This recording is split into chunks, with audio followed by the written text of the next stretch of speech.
Hello and welcome, Twitch chat and YouTube, to the newest edition of Everything You Need to Know About Vintage. This time we're going to be right before Eternal Weekend Online 2021. If this is your first time stopping into the channel, my name is Justin. I'm Max Level 1. I am a vintage streamer, Mox Vintage Champion, Vintage PTQ winner, and I run the Vintage Streaming Discord, which is the biggest place on the internet to talk about vintage with people who actively play it. What we're going to do today is we're going to take a deep dive into the archetypes that are getting played, the decks that are getting played in Vintage in the last half of the year, because the Vintage metagame has been shaken up quite a bit, starting in June with the printing of Urza's Saga and Modern Horizons 2. And so what you're going to be looking at in the screen in front of you is hand-done data from the Vintage Streaming Discord. We have a group of volunteers who every weekend they collect the data from challenges, showcases, PTQs, mana traders, and all the premier level Vintage online events, putting them into sheets, and that way we can see which decks are performing at what level, which decks are being played the most, and we can get a nice overview of maybe how healthy Vintage is, maybe what to expect when you're going to play your next Vintage tournament, and obviously very helpful in this recap episode. If you do end up playing the Eternal Weekend online in 2 weekends from now, and you want to help the Vintage Streaming Discord do data, just shoot me a message, or at the very least, you can send me at the end of your tournament who you played against and what deck they were on. Any kind of help in terms of that goes a long way. When you have to do 200, 300 deck lists, identifying, going through replays, figuring out what those decks are, it can take a lot of time. And so, like I said, this video is going to be targeted towards a pretty wide range of people. And so if you're someone who does play Vintage a lot, it might be somewhat overkill. So I'm going to try to break down the YouTube video into a bunch of different sections so you can skip around to the parts that interest you. We'll definitely do a full metagame section on what decks I think are strong, what decks I think you should choose to play. But what I'm going to do first is I'm going to go into a deep dive of what each of these sub-archetypes mean, what a deck list in that sub-archetype looks like, and what those deck lists game plan is against the field, just their general how you would play that deck list, and point you guys in a direction of where these deck lists exist, what they look like. Won't tell you exactly how to play them, we'll give you a general idea. So like I said, it's going to be trying to hit a wide range of people, but especially people who maybe haven't played Vintage in a little while, are playing Eternal Weekend online for the first time, something like that. And so we'll just start at the very highest level with Archetype Breakdown, which is not at the deck level, not something like, Ravager shops or, Paradoxical Outcome. This is all the shop decks, all the Bazaar decks. So this is just how we break them down. In our data sheets, you can break them down in many different ways, but this is just how we choose to do it. So decks that contain Mishra's Workshop are going to be in your shops category. Decks that contain Bazaar of Baghdad are going to be in the Bazaar category. Blue control will be all the fair blue decks that don't really utilize a combo to win the game, but more focused typically on outcard advantaging their opponent. Combo decks will be all combo decks that aren't primarily a Tinker game plan, which is a much smaller subset than Tinker combo decks.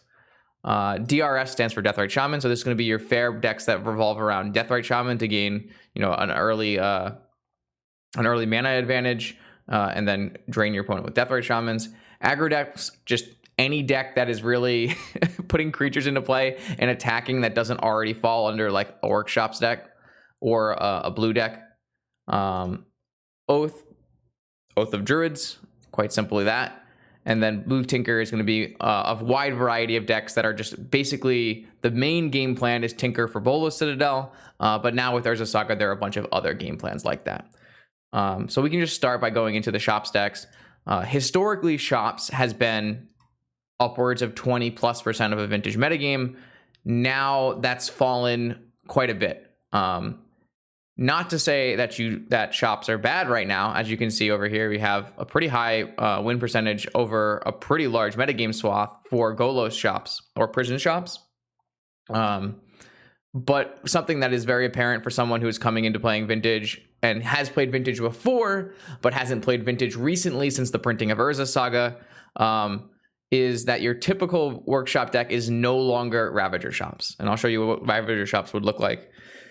Ravager Shops is what you'll like see a lot of the boomers talk about, but it's just a deck that has been a little bit outpaced by the power of Urza Saga. It's a deck that is going to play Urza Saga, and what it's going to do is use Workshop, Urza Saga, and just play a bunch of creatures that you can cast off Mishra's Workshop, and that are, how do you put it? Because you can cast them off of Mishra's Workshop, they don't look so silly in costing 2 mana when it's really just 1 land tapping for them. And so basically it's an aggro deck based around these artifact creatures that is using Sphere of Resistance, Thorn, and Trinisphere as a way to slow your opponent down as you clock them with artifact creatures.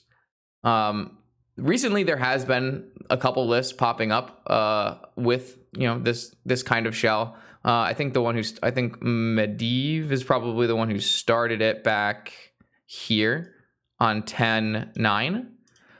Second place with Ravager Shops, 5th place with Ravager Shops on 10-3. So back-to-back weekends, top 8ing with Aggro Shops. So I haven't played much Aggro Shops recently, but it's definitely something to consider. If an aggro deck is something that you would want to play and you like playing these Mishra's Workshop style, kind of somewhat about affinity, but not exactly affinity. There are things like Nettlecyst, which is affinity-like, and Ravager obviously sees tons of play and has seen play in the history of Modern and different kind of affinity aggro decks. So this is seeing just a low amount of play right now. Only 47 people have played it since June. But even then, it's possible that this is an underplayed deck in the metagame right now.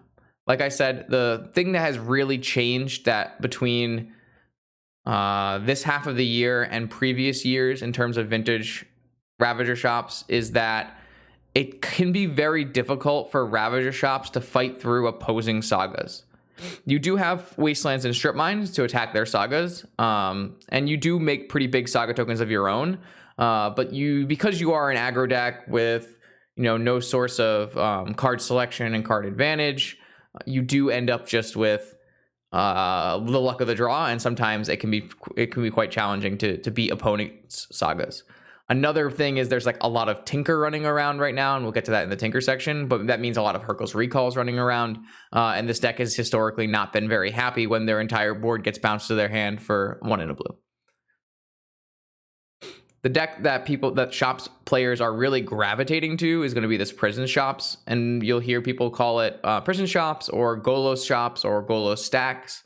Those are all names referring to more of a controlling prison-style Mishra's Workshop lists, and it's basically going for a very different game plan than Ravager Shops. These Prison Shops decks are trying to stop the opponent from playing spells. And they're going to do that with some of the similar pieces in Sphere, Thorn, and Trinisphere. But they're going to go eat the extra length with 4 Crucible of Worlds, upping from 4 Wastelands and 1 Strip Mine to 4 Wastelands, 1 Strip Mine, and 4 Ghost Quarter. The interaction between how many basics are in Vintage players' deck lists and Ghost Quarter is pretty. It's an interesting one. Some deck lists, like a Bazaar of Baghdad deck list, might have 0. Some combo players might skimp and only play 1 basic. Some players might play a whole swath of basic just because they want to bait their prison opponent into Ghost Quartering them. But basically, between No Rod, these Spheres, Thorns, and then a mana denial strategy with land death. I guess I should also say it also has Revoker to turn off opposing Moxen.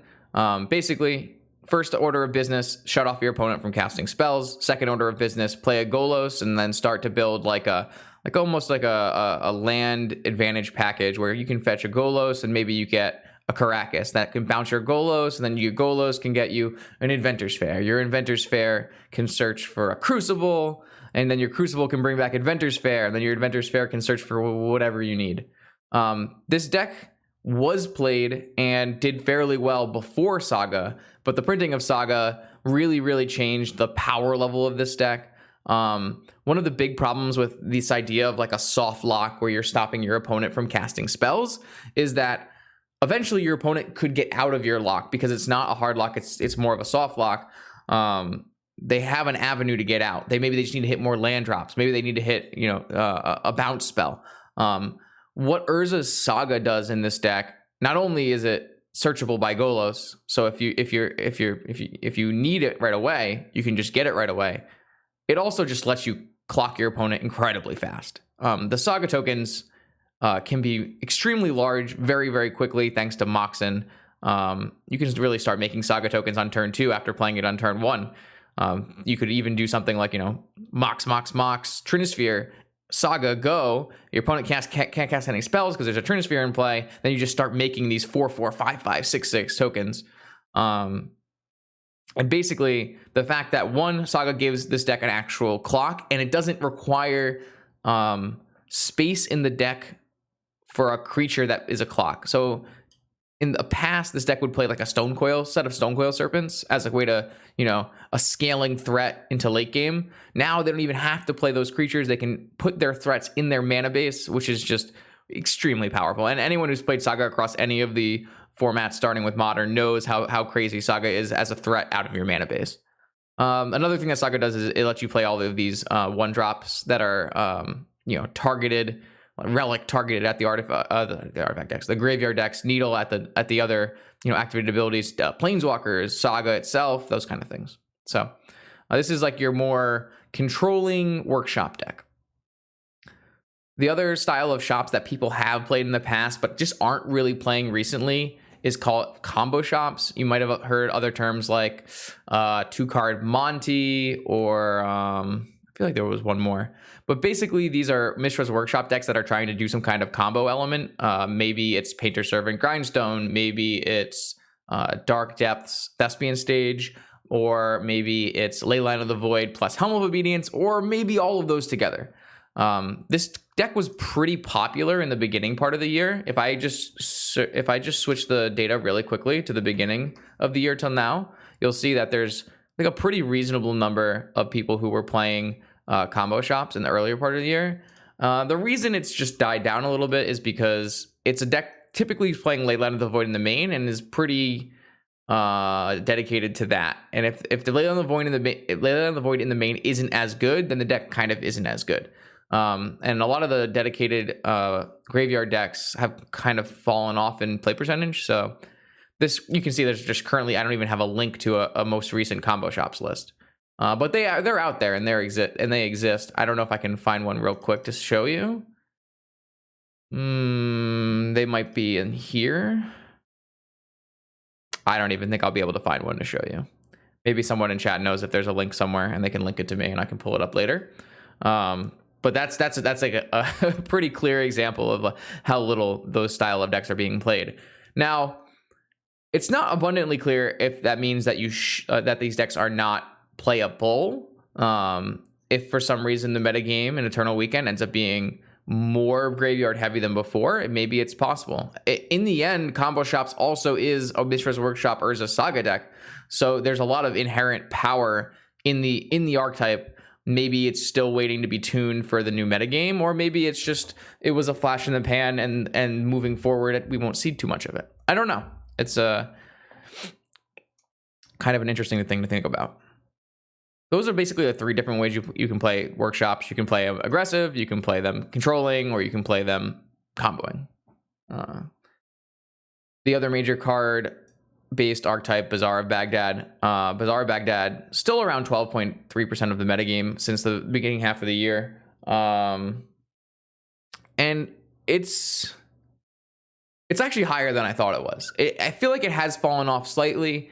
In the last 2 years, at least one of the last 2 years was a year where Dredge technically had the best play and win rates across the entire format. And that was, I guess, maybe a little while ago now, but it's still putting up like a pretty large percentage of the metagame pool. You will play against a Bazaar of Baghdad deck if you play an Eternal Weekend, most likely. especially if you play multiple events.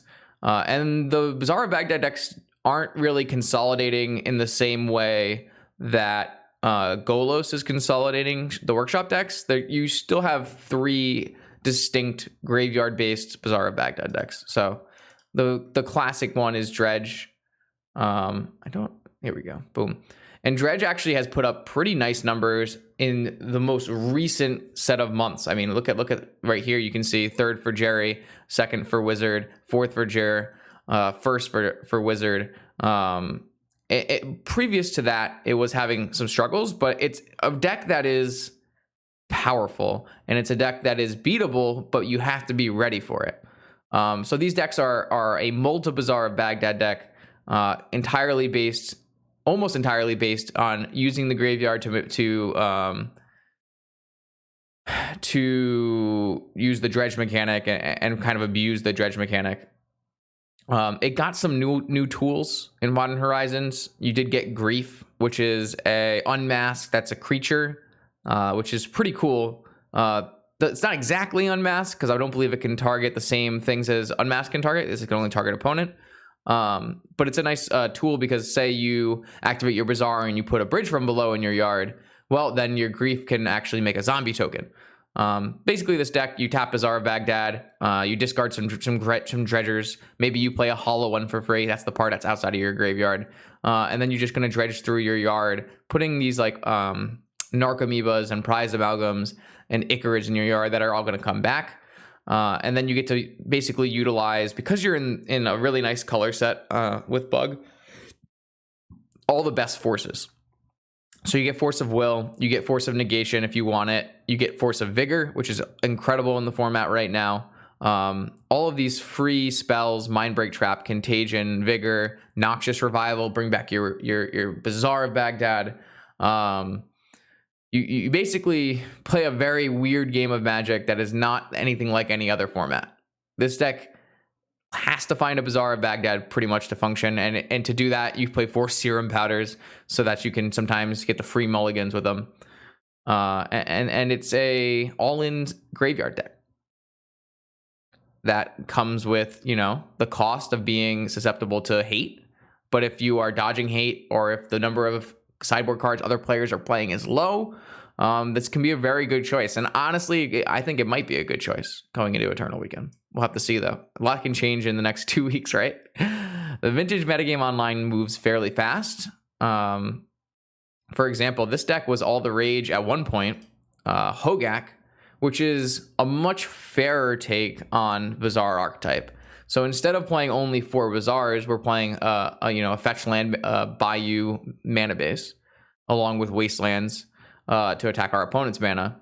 And so it's actually a lot similar to the Hogaak deck that's in Legacy, except it doesn't have the combo element, because it's not really necessary. You don't really hit 2 mana as much as you do in Legacy, because you have Bazaar as your first land drop most of the time. So this is a Bazaar deck, and it is a graveyard deck, but we're using a little bit different threats out of the graveyard. In this one, you're using Vengevine, Bloodghast, and Hogaak, so that when you're like casting hollow ones, casting Basking Root Lawless for free off of Madness, casting a Deathrite Shaman off your fetch mana base, then you can bring back your Vengevines, you can play lands and bring back your Bloodghast. You still get to play Force of Vigor, but you don't get to play the blue forces. Force of Vigor does a pretty decent job in Vintage of being a Force of Will impression, but it kind of hits different subsets of answers, right? A nice thing about Force of Vigor is it hits Urza Saga, while Force of Will doesn't hit Urza Saga. But obviously, like, if they tinker a Sphinx or something, or a Blightsteel Colossus, this Force of Vigor is not going to be very good. So this is more of a fair graveyard deck that can totally play through hate very well by just casting its spells. I've won plenty of games with Hogaak where I just made 4 mana and cast a 4/3 haste. The deck does have kind of an issue sometimes with combo. You don't really have the greatest pieces to combat combo. Typically they opt to be like an Abzan deck, so you're playing Deafening Silence as a way to stop these spell-based combo decks. Maybe you're playing Collector Roof to stop these spell-based combo decks. One thing that Hogaak did get is the fact that Urza Saga is so prevalent in the metagame. Whereas this deck is actually much happier playing against an Urza Saga combo deck than it is playing against an all spell combo deck. For example, an all spell combo deck might be Doomsday. Doomsday just involves a bunch of spells and combo that way. But a Tinker deck nowadays typically has some Urza Sagas in it. It's a little bit slower. It's trying to, make constructs and attack. And if you're hitting your opponent's, Moxen mana base and their Saga mana base, or maybe they're playing Seat of the Synod, a Force of Vigor gets it just increases in value. And so cards like Serenity and Force of Vigor actually just end up being a lot better in the metagame. And so this deck, I actually think, has decent matchups against a lot of the things that are happening right now. And it's a little bit underplayed in my mind. You're not seeing a huge amount of people playing it. Like a third of the people who are playing Dredge are playing Hogaak. But it's a deck that you could play if this fits your style of Bazaar a little bit better. If you wanted to be a more controlling style of Bazaar, then you can do that too. This deck is actually played even almost as much as Dredge has been played in this half of the year, which is actually really surprising. You almost would never see that. It's probably not even possible a few years back, because a lot of the cards that you see in this deck are just, they're new cards. This is Hollowvine or a Squee Vine, or there's a couple different names for it. But this is a Bazaar of Baghdad deck that is heavily reliant on Bazaar of Baghdad, to the point where you are playing Serum Powders to find it, and you're pretty much only keeping hands with Bazaar. But you're not abusing the Dredge mechanic. Instead of abusing the Dredge mechanic, what you are trying to do is offset your Bazaar of Baghdad's draw 2, discard 3 by playing cards like Master of Death and Squee, who will come back from your graveyard in the upkeep. So basically, if you can find some Squeeze and Master of Deaths, then your Bazaar act doesn't have that second part. The disadvantage is kind of negated. And in that case, you're playing more of a controlling, a more tempo-based strategy where you're going to use, your free Hollow One and your free 8 Wallas to put in Vengevines, and you're going to protect those free threats with as much free counter magic as you can possibly find. So you're playing 4 Negation, 4 Forcible, 4 Mindbreak Trap. Sometimes you're playing Misdirection, Mental Misstep, Snapback, Endurance. Some of these lists are playing Fury. It really depends on the pilot. But basically more of a tempo, more of a control shell. And what you get is a deck that is much better against those spell-based combo decks than Hogaak is.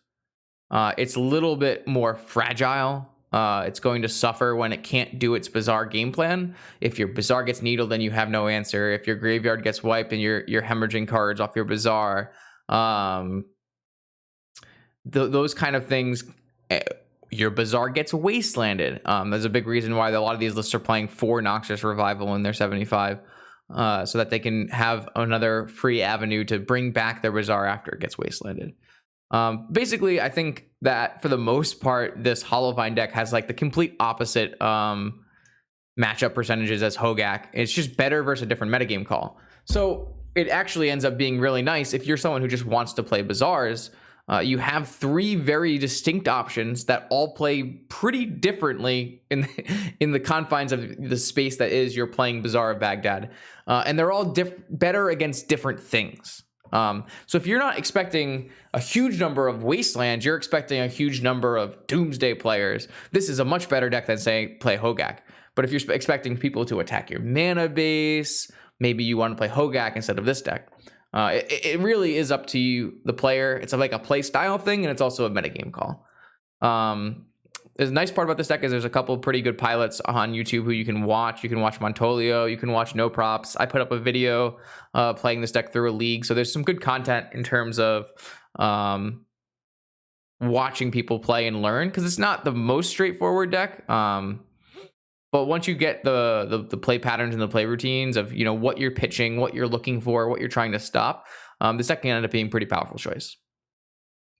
That covers your 2 classic vintage archetypes of Shops and Bazaar. Now we can move into more of the blue decks. Vintage is a blue format. If you've never played Vintage before, I would say 50% of the decks you play are inherently blue decks. Maybe that's even more now, based on the fact that shops and Bazaar don't even make up, say they make up 30% of the metagame. So you're saying I'm saying 65% of the decks in this are going to be inherently be blue. What you do get is that you have a bunch of blue decks with different ways to play the game.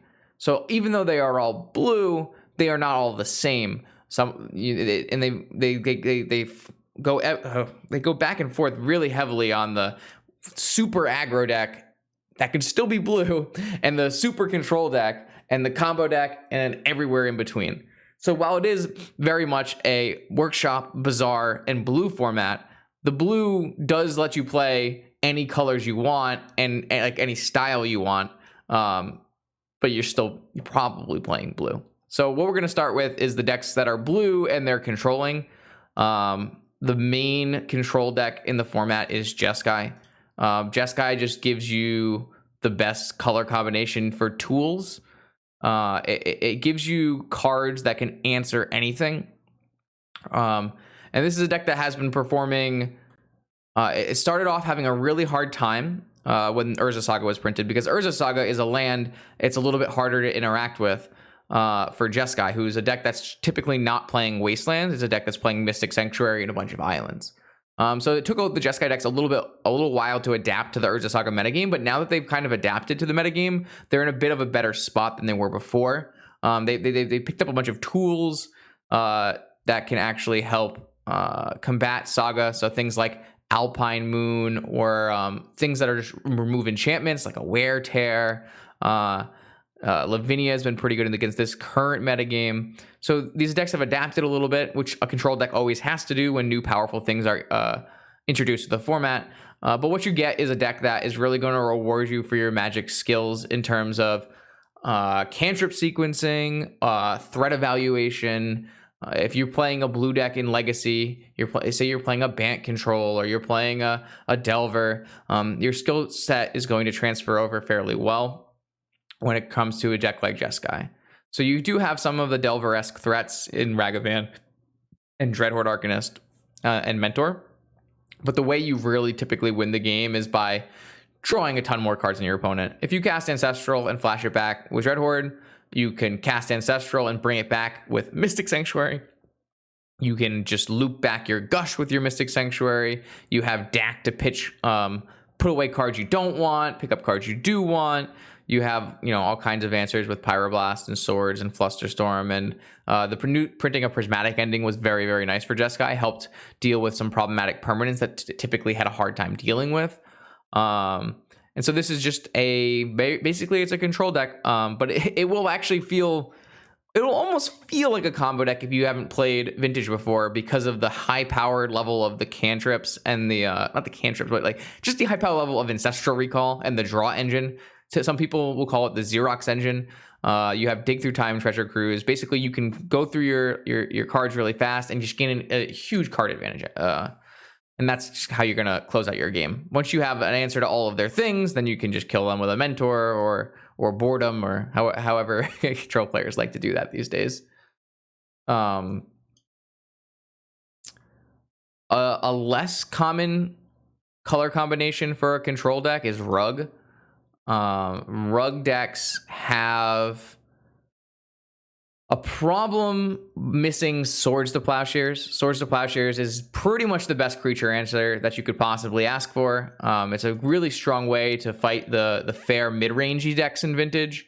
And so when you don't have access to swords, you can sometimes have a hard time dealing with other players' creatures. But a Rug color combinations are things that are seen in Vintage, and people will always be experimenting with. I think it's really hard to tune a Rug deck to be at the same level of consistency as a Jeskai deck, but it does happen from time to time. I believe last Eternal Weekend, a couple players came up with a really strong Rug configuration. I believe Bosch and Roll played it at least one of the events. So you can still figure it out, but it's a more complicated puzzle. Like, for instance, Discover N, who's one of the strongest players on Magic Line, came up with this version, and you'll see something very interesting for a control deck, 4 mana Morphos. And you're probably thinking, why am I playing 4 mana Morphos if I'm not playing a combo deck? And the reason is because well, there's 2 big reasons. Biggest reason is because you need more green cards to justify being able to play Force of Vigor. Force of Vigor requires a certain amount of green card count to be able to pitch to it. And so this is a green card. It's a cantrip. It also does some nice things like fix your mana in terms of casting Ren and 6, which is very hard to cast. Having a red and a green is not the easiest, especially in a deck that's going to be all island based, and also play a bunch of strip mines and wastelands. So there's like interesting things like that will pop up from time to time. A way to actually be able to play Force of Vigor, because a rug deck is typically going to be a lot of blue spells and then some red spells, but very few green spells, and you have to try to find a way to get the green count up. This is kind of an interesting deck list. I don't know if I would consider this to be like the stock deck list. There's another set of decks that are similar to this that don't really fall in the rug category. They typically fall in one of my Deathrite Shaman categories, and we'll go over that in a second. Those lists are usually piloted by like players like Yuta Takahashi.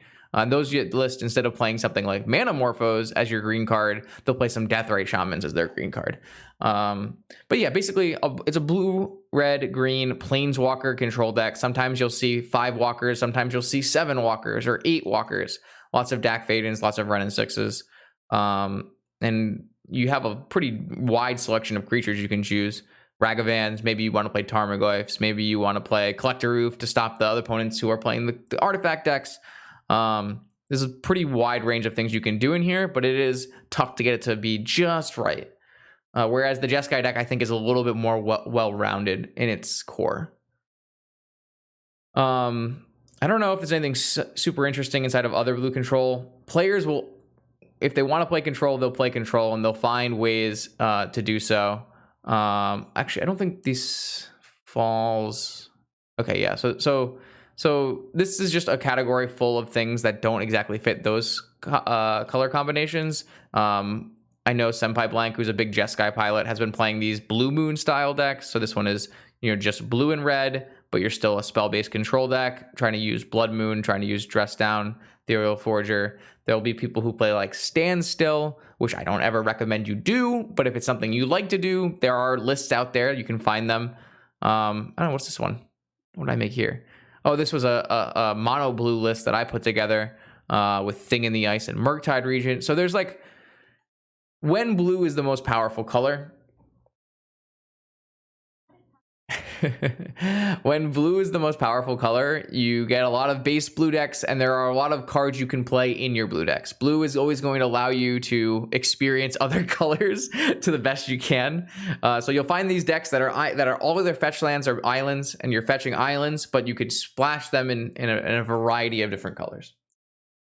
I'm actually going to skip right past combo for a second, and because I think talking about rug leads us really directly into the Deathrite Shaman category. I just want to show you what I was talking about in terms of a rug, almost a rug deck.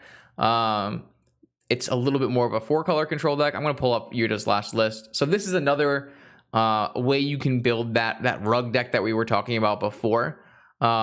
This one is almost rug. It is just splashing 1 black source, 2 black sources for Deathrite Shaman activations. So you're a green, blue, red Planeswalker control deck, just like the rug deck was, but you don't have to play weird cards like Mana Morphos to up your Vigor count because you're playing Deathrite Shaman. And I do think that Deathrite Shaman fits pretty well in these kind of shells. It's kind of hard to cast these Okos and these Dak Fadens and Narsets and Ren and 6. And so the color, the tapping for any color and fixing your mana off of like Wastelands that Deathrite Shaman provides lets you play these Planeswalkers a little bit easier. It's basically very similar to the rug list that we talked about, but instead you're just using Deathrite Shaman, which is probably pretty smart. Deathrite Shaman is an extremely powerful card that kind of props up its own category. You'll see weird things with these deck lists sometimes where like they don't play Black Lotus. because Black Lotus is card disadvantage and also doesn't always cast the things you're looking to cast ahead of curve very well, because of all the different mana pips that you find in here. Red green, blue red. So you'll find some interesting deck building things here. These decks are very hard to play.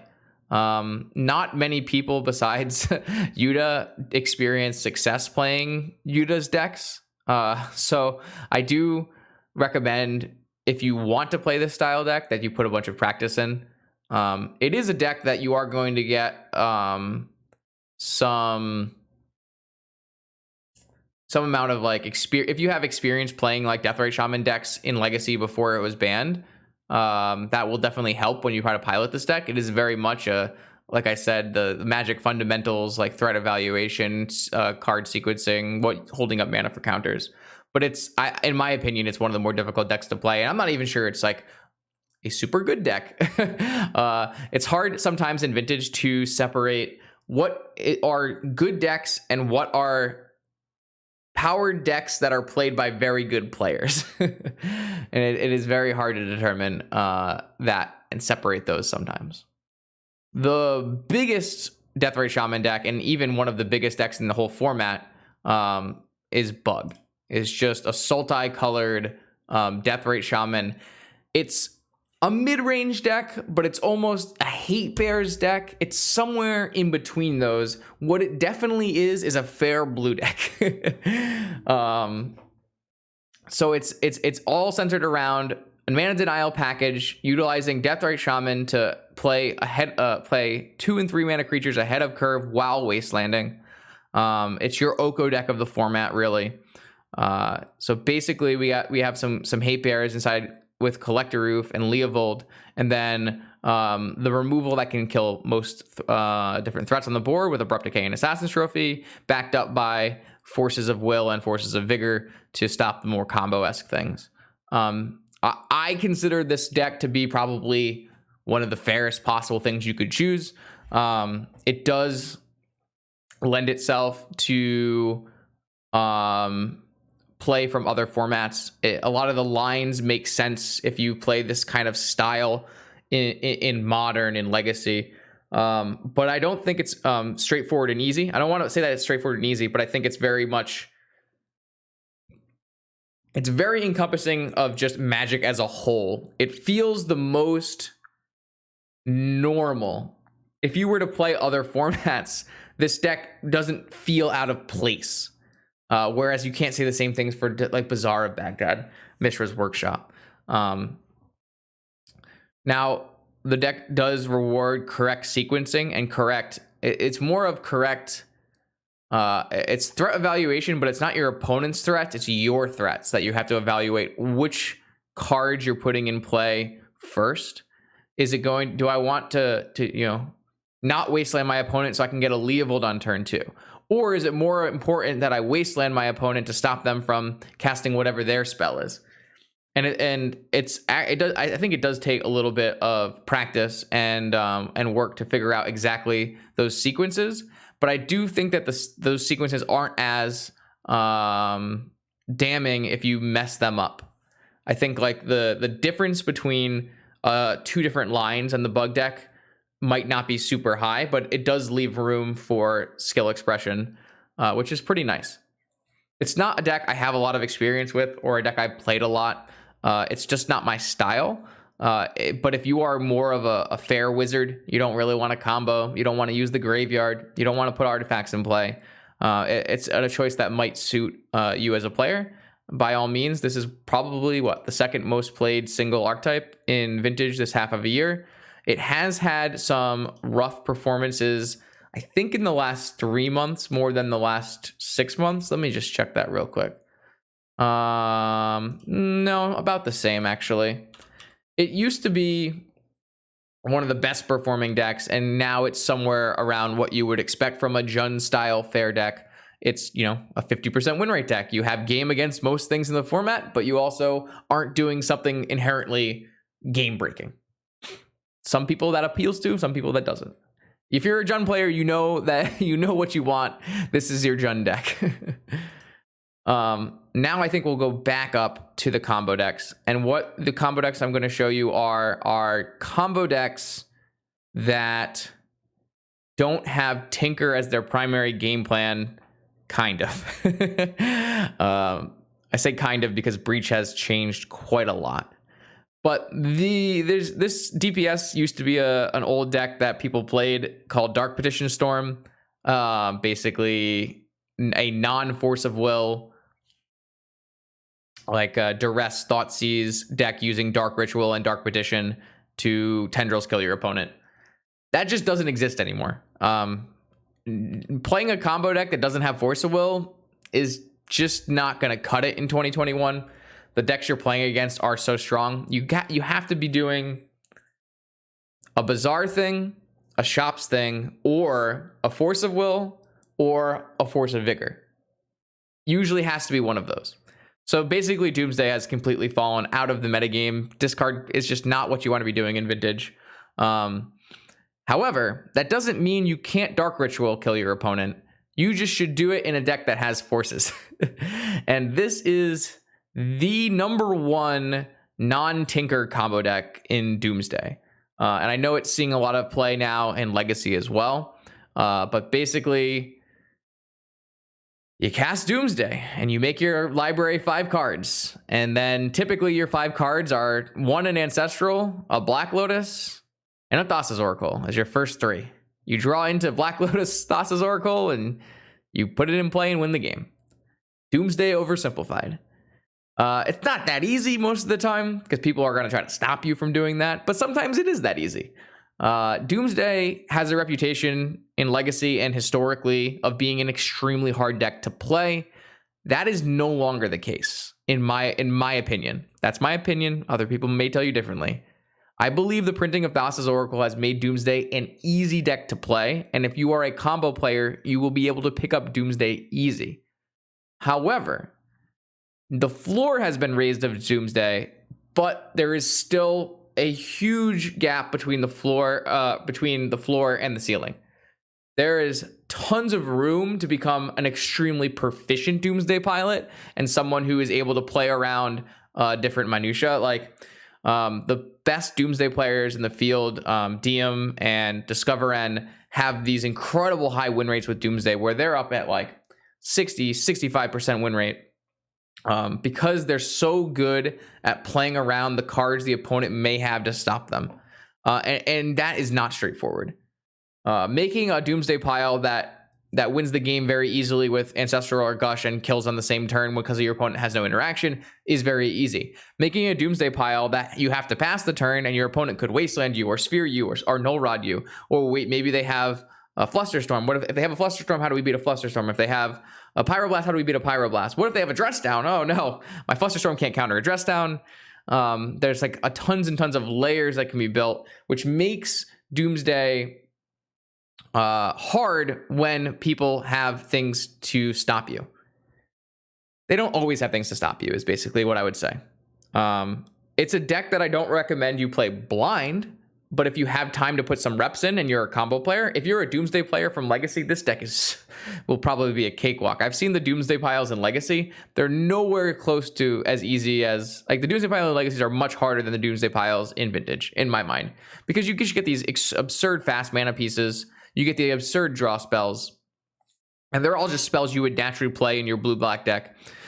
This deck plays so much counter magic. You're actually almost a blue-black combo control deck.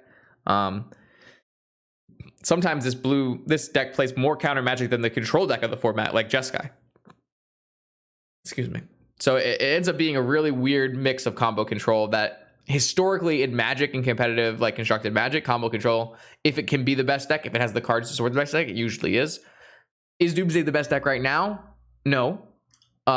It was at one point in this year the best deck. I think without a doubt, at one point in this year, it was the best deck. However, I actually think that two things changed from the beginning of the year that made Doomsday into, instead of being the best deck, just a very good deck. One was the metagame adapted. People did adapt. They put more Flusterstorms in their deck. And they changed how they built their decks so that they were more combative against what Doomsday was doing. And then 2, Urza Saga, though you wouldn't think is a very good card against Doomsday, actually is a very good card against Doomsday. And the reason is because it allows you to hold open Flusterstorm and then make a clock at instant speed. So by playing your Urza Saga, if you don't die on turn 1 to Doomsday, and then you pass and you hold up your Flusterstorm and your Mox, if your opponent can't combo through your Flusterstorm, they don't combo, well, I guess at the end of turn, I will make a construct. And now my Doomsday opponent is under a clock, and they have to eventually combo into your counter magic. So that's why I think that Doomsday, while still, I think, one of the stronger decks you can play, is no longer just the far and away best deck like it was in earlier parts of this year. Breach is a little bit more complicated to talk about because it has... It's really hard to pinpoint what exactly happened.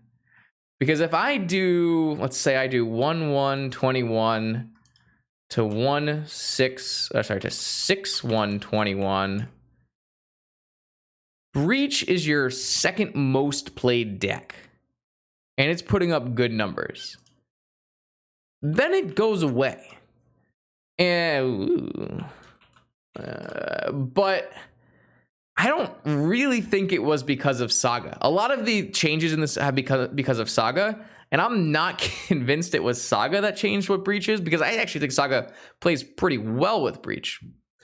What you need to know about Breach right now is there is no consensus build for Breach because people just aren't playing it.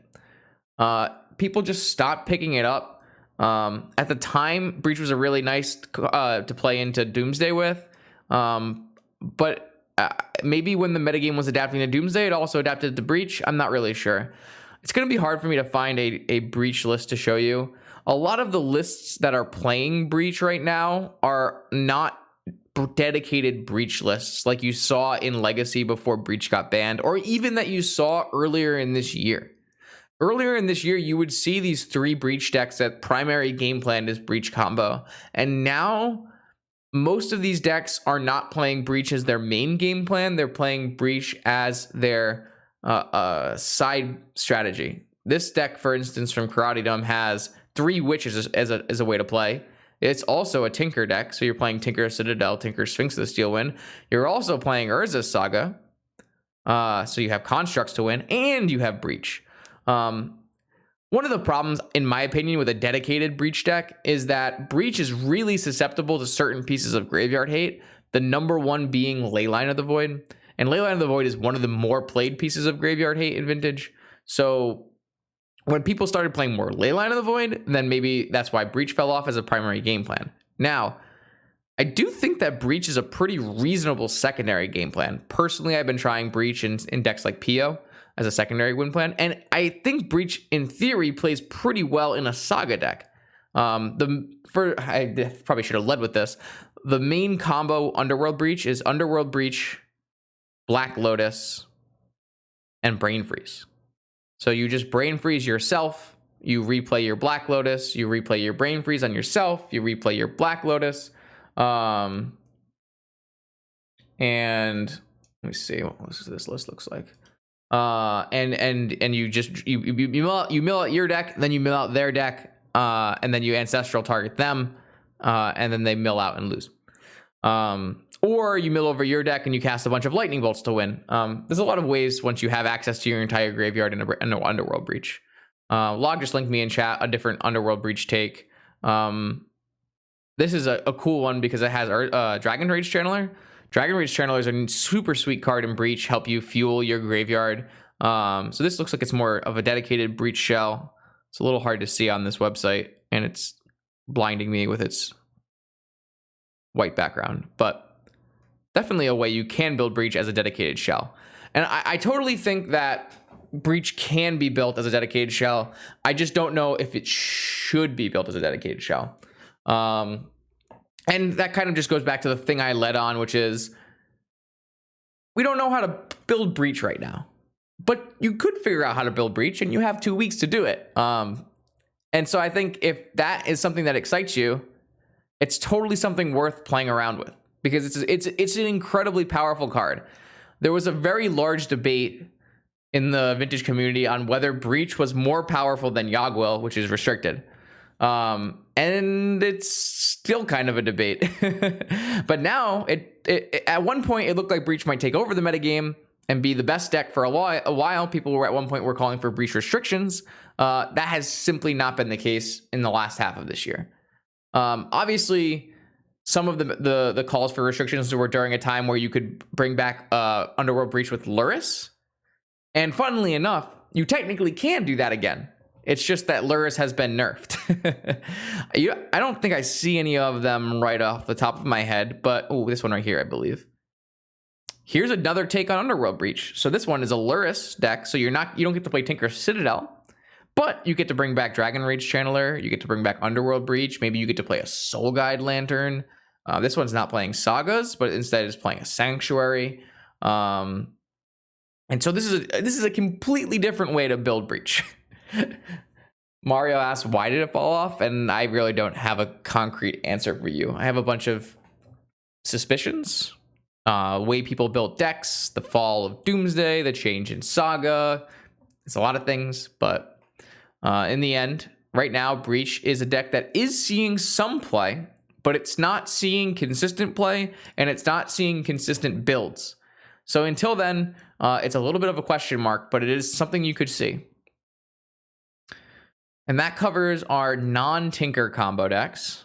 Now I think I'm going to jump straight to the Tinker combo decks. And this is a big section because historically, Tinker decks have not been the best thing you can do, but have at times been one of the better things you can do. There have been times where PO was a really strong choice. There have been times where PO wasn't a strong choice. And for the most part, historically, like the Grixis Tinker decks were never super popular or super strong. The PO was obviously very popular and definitely strong at points. But this is very, very much changed with Urza Saga being printed. And you can see, like, look at the amount of green that is down here. There are many ways you can build Tinker, and all of them are good. I think I want to start with the other blue Tinker, which is the successor to the Grixis style decks. And even in this large category, there are lots of ways to build. I'll try to highlight a few of them. But the basic thing you need to know is that Urza Saga has allowed Tinker decks to be more controlling and more versatile. For instance, what am I looking at? I'm looking at Power 9's first place list, which is a blue-black Tinker Shell. This one is opting to play Hullbreacher as one of its main components, along with some Urzas. So this is a little bit less controlling, a little more combo-centric Saga deck. You have your Time Vault Key combo. If you have a Time Vault and a Manifold Key, you take infinite turns, and guess what? Urza Saga can fetch Manifold Key. Obviously, you're a Tinker deck, so you're Tinker Citadel. And then you obviously have a powerful blue Counter Suite and Flusterstorms and your black tutors. But your secondary game plan in this version is going to be Hullbreachers to stop your opponents from drawing cards, Sagas to help you against your Collector Roofs or make some more constructs. And you can sometimes backdoor into a secondary combo of Hullbreacher into Time Twister. And that's just one way to build it. For instance, Bryant has been working on a deck that I played to top 8 the Mana Traders event, which is an Esper Tinker deck. So again, it's an Urza Saga deck, but this time you're using Esper colors. By being in white, you get a little bit more of a controlling element to your deck. You get to play some Teferis, you get to play a better clock with Monastery Mentor, Lavinia as a counter to the other decks that are playing, these Moxen heavy mana bases. You're seeing a couple more Silver Bullet Saga targets, things like Soul Guide Lantern, Needle, and you're seeing some more of the powerful cards from other colors with like Balance, maybe a Yogg-Will. So this is a bit of a more mid-ranging kind of controlling Tinker Shell. But there's more. But wait, there's more. I believe this one will be the Breach one. Yes? No. How about this one? Breach one? Yes? Okay, so Andrea Mengucci and then LSV, and then, well, when you have LSV and Andrea, you get a lot of eyes on it. And so a lot of people have been playing this style of Tinker deck. This is a this one's a 3-color. This is a Grixis style Tinker deck. So you're an Urza Saga deck, but instead of being Esper, this time we've got red instead of white. And what do you get in red? Well, you get access to Dak Faden, historically a pretty good card in these Tinker decks that'll let you pitch away cards you don't really want. You get access to Pyroblast to fight these other blue decks in the format. Obviously, like I said, we're like a 75% blue format. You can play Pyroblast in the main. In fact, if you're red, you probably do play Pyroblast in the main. Lightning Bolt, and you get to put the backdoor Breach combo that we were talking about. So this deck is not a dedicated Breach deck, but it does have Breach. Well, this one doesn't. Oh, no, here it is. Yeah, Breach Brain Freeze. I was about to say, I almost thought it didn't have it. But it's still not more like an all-in combo deck in the same way that Doomsday and POR. Like Doomsday very much has a singular game plan, whereas this deck has a variety of game plans, a variety of it's going to be a lot of one-ofs. It's going to be a lot of different tutor targets. It makes for a pretty interesting gameplay. In my opinion, it gets a little clunky because Urza Saga is, in a 3-color deck, Urza Saga can't really function as a land. It actually functions more of a spell. And so you end up with some issues in terms of casting colorful spells and playing sagas and doing both of those at the same time. Not enough of issues that it makes it bad. Obviously, these decks are not only performing very well, but they're also played a lot. But the sequencing can sometimes be a little tricky. But as I've showed you an Esper deck, I've showed you a blue-black deck, and I've showed you a Grixis deck, and those are 3 different ways to play the more controlling style of Tinker. But there's even more ways you can play these Tinker decks, and they're also not bad. One of the most recent decks to actually just spring onto the scene is this 8-cast deck. A similar deck is being played in Legacy as well, I believe. But what really spurred this deck on was Thought Monitor was printed in Modern Horizons 2. And so your 8 cast, as it were, are 4 Thought Cast and 4 Thought Monitor. Both of these can usually be tap 1 blue mana, draw 2 cards. Because you're an extremely all-in artifact-based combo deck. You're playing Seed of the Cyanod, which is a vulnerable artifact land, but it's going to turn on your Affinity. It's going to turn on your Metalcraft. You're a Mox Opal deck. You are a powerful deck, but you can also be a somewhat vulnerable deck. Decks that attack artifacts in a very proficient way, with Force of Vigor, with Collector Roof, with Null Rod, can be pretty problematic for this deck. The big selling point of a deck like this is you are most likely to be favored in the Tinker mirrors. You just have this overwhelming speed and also just an overwhelming amount of card advantage in comparison to those Tinker decks we just saw. You just deploy your hand and you just start throwing Thoughtcast down. And it feels real bad from the opponent's side to try to force a Thoughtcast, especially if you follow it up with another Thoughtcast. And so the big selling point of this deck is to be an extremely powerful Tinker deck that is going to win in the Tinker mirrors. And then you just have to try to figure out a way to fight through the decks that are hating on you really hard with like I said, a deck that plays 4 Null Rod like Golos Shops, or a deck that plays 4 Collector Oofs in a 75, or a deck that plays 4 Vigors in its main. All of these things can produce problems, especially when you have 8 lands in your deck that die to Force of Vigor. If your land is getting hit by a Vigor, it can be a huge setback. But it's powerful enough, and what it's doing is worthwhile enough to not only see a reasonable play percentage, but also an extremely high win rate. One of the highest, if not the highest win rates among decks that have a reasonable play percentage. Right now, it's not the highest played deck. It's below a lot of the major players, but it's at a point now where it's one of the more played decks, and it's putting up some of the best numbers. And if you want to go somewhere in between those two spectrums of a very combo heavy card advantage deck and a very, calculated and pointed Tinker Shell, you can still fall back to the very, at this point, I would say classic paradoxical outcome deck. Let's find a very normal paradoxical outcome deck, because I have my own opinions on paradoxical outcome, but I want to show you first what people are playing, and what, this is something you are most likely to see. This is an example of an Urza Saga paradoxical outcome deck. This one opts to be blue-black, so that I can play a lot of islands, which are really powerful, but also still be able to play for Saga. So you're a PO deck, you're picking up your Moxen and your Mox Opal and drawing a ton of cards, but you also have, your tutors and your more specific answers, and you also have a lot of islands and fetch and ways to find your islands, so that you're still hurt when opponents are playing Collector Roofs and Force of Vigors against you, but you're not as hurt as, say, someone playing Seed of the Cyanide in their deck. So this is like what typically people are playing in terms of PO decks right now.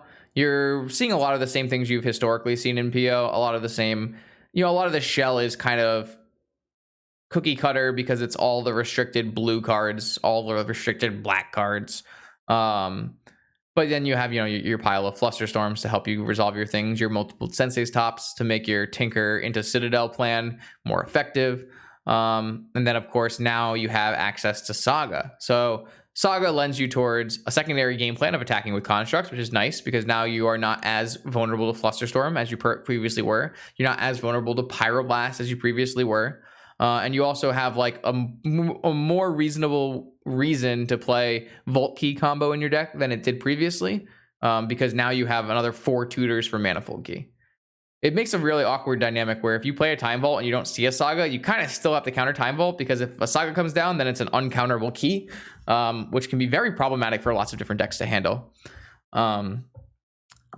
Something I will point out is PO is not being played as much as it used to be. And so there are less people iterating on PO than before, because a lot of the PO players have turned into Tinker players. Esper Tinker, Grixis Tinker, Blueback Tinker. But I still think it should be open for debate whether or not PO should be a Saga deck. I'm going to probably just input a little bit of my rant here, because I think if I am going to play PO at Eternal Weekend, it will be without Saga. I wonder if this one has Sagas in it. It does.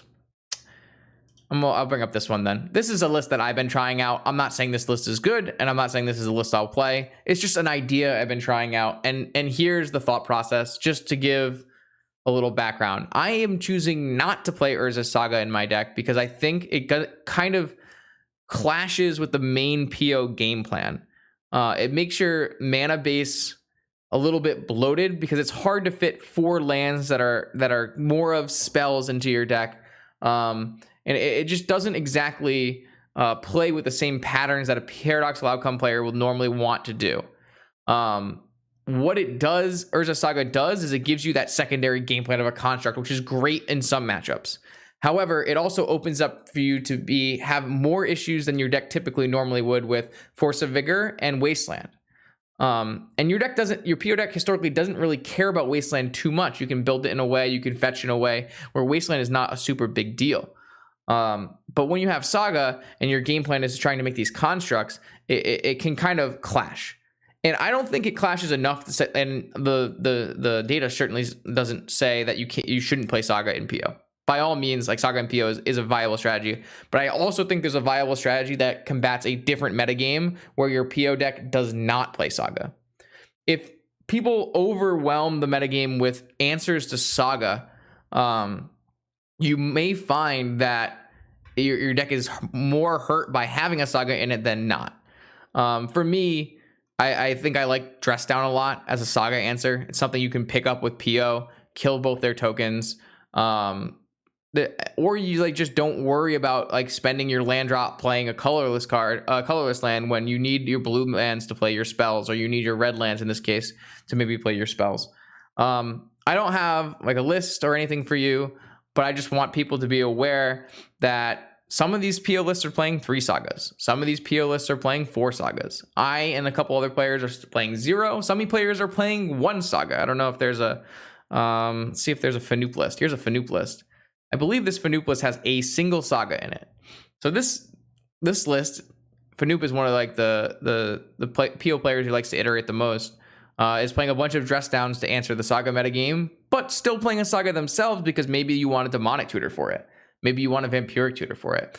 A lot of times there's cool lines with vampiric tutor where your opponent won't counter your vampiric tutor because they think they'll be able to counter whatever you're tutoring for, but they can't counter a land. So maybe you want a vampiric for a Saga. Just kind of a personal rant on PO deck building.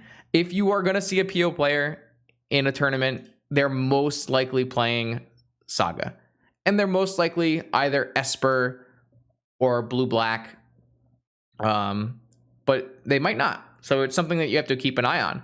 I've definitely had problems recently where I play against a PO player or a Saga player, and maybe you bring in a bunch of cards to stop Saga, but then they don't even have Saga in their deck.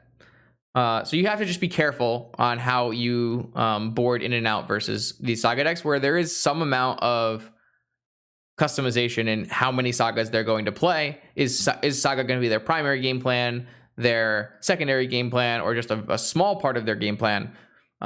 It is something that you have to keep in the back of your head. And like I said before, these Tinker decks are just heavily overperforming in the current metagame.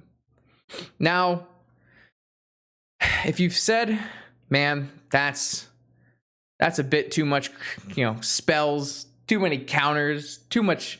Where are the creatures? We got some creature decks for you, and they're doing better than I think they should. Maybe they should. Here is your Death and Taxes, your mono white Hate Bears deck. This one breaks all the rules that I said about having a Force in their deck, or having a Bazaar, or having a Shops. This one simply has Thalias. Whether or not you think that is enough, that's open to interpretation. But the data doesn't lie. There's a decent number of people playing mono white these days, and the data doesn't look horrible, which is something to be said when the data for some of these control decks playing Ancestral does look horrible. So what I'll show you is what people are playing. I'll give my input on what I don't like about these decks and what I think maybe you could try.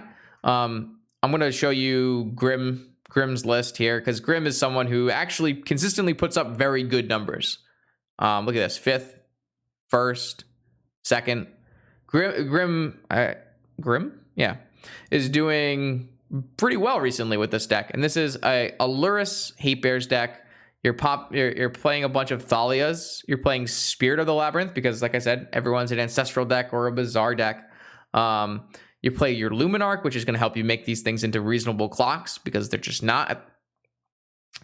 You're playing Relic Warder because everyone's on artifacts at some percentage. Every non-Bazaar player has some amount of artifacts or enchantments. And Relic Warder, guess what's an enchantment? Urza's Saga. So this can hit your Urza's Saga, which can be pretty powerful. You are playing the classic modern combination of Arbiter and Ghost Quarter. Even just Arbiter by itself has a lot more applicability in Vintage due to how many people are playing tutors. It can be pretty annoying for PO if, like your Demonic Tutor you have to pay 2 for. Your Fetch Land you have to pay 2 for. This one's playing Katakis and some Giver of Runes. And because your creature base is so spread out among types, you're not playing Cavern of Souls. You're playing a bunch of Plains, some Karakas, and a bunch of Wastelands. This is probably your most common go-to white weenie deck. That doesn't make it the only white weenie deck, and there are a couple other ways you can build this, but this is the one that most people are choosing to play. Let's see if this one has a little bit better. This is a little bit closer to what I like. This one is Forgoing Lurrus so that you can play 4 Archon of Emeria, which I personally think is the single best hate bear in Vintage.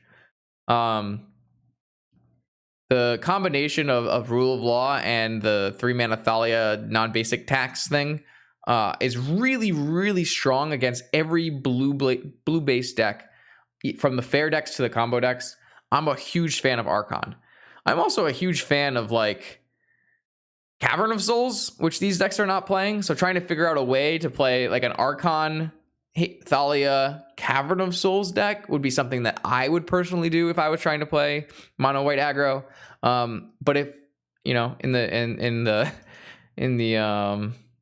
guise of showing you what you are most likely to play against if your opponent is on white weenie, it's this deck list right here.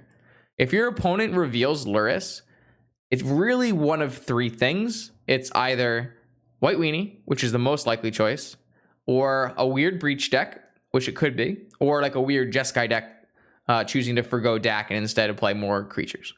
But for the most part, if your opponent reveals Luris, it's fairly likely that they're on this this white weenie Death and Taxes deck.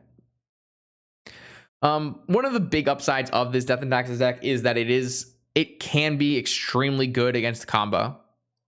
If you have the right set of hate bears and your opponent doesn't have an answer for it, it's just going to be really hard for them to play.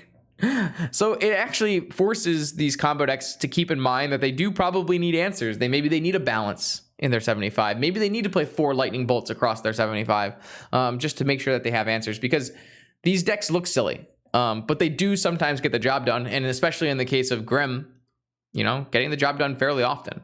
So, like I said, not a super common deck, but not an uncommon deck.